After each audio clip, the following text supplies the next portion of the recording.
د میرزکي قومي مشران وایي په جګړه کې ښکېلې ډلې دي له افغان وژنې لاس واخلي. دلته د پکتیا ولایت په میرزکي ولسوالۍ کې لسګونه مشران راټول شوي او له همدې ځایه پر وسلوالو طالبانو د سولې غږ کوي. دغو مشرانو په هیواد کې روانه جګړه ناروا او خپلمنځي وبلله او له وسلوالو طالبانو یې غوښتنه وکړه چې له افغان حکومت سره په رښتینې توګه د سولې خبرې پیل کړي. قومي مشرانو زیاته کړه چې د سولې بریالیو خبرو لپاره لومړی باید اوربند او له هغه وروسته د بین الافغاني خبرې پیل شي. موږ د دغه مرزکي نه دا موږ دغه قومو ته دغه ولسونو ته دا ارزو ده چې هر سړی د دغه کیسه په دماغو کې ونڅي چې موږ ته هر طرف ته وي دا نه ده چې یو مرزکي ده که موږ ته څوک روغله موږ په کتارو کې یو موږ د سوله پیغام هم طالب ترسوو هم یې دولت ترسوو. خدای پاک یو شي باندې دومره نه خبر کړي لکه د انسان په لمونځ کله چې د انسان وینه ناجایزه تویږي عرش لړزان ته راځي نږدې کېږي عرش لړزېږي.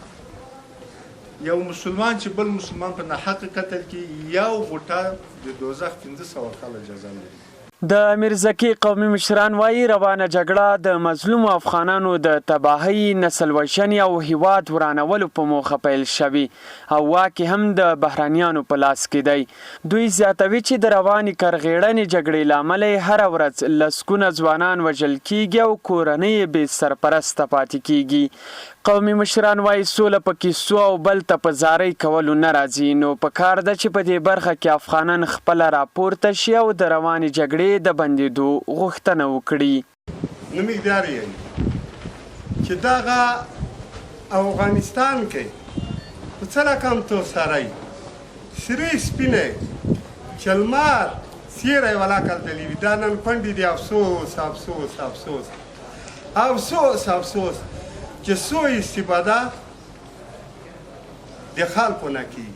ضرورت دی جنګ د حد رسېدلی دی چې حد نه لري. د موږ چارو مې په سوله کې یو دا به موږ دا ستونزه کړي تر څو چې سولې طرفداري ونه کړو سولې غږ اوچت نه کړو سولې مخکې حرکات وکړو.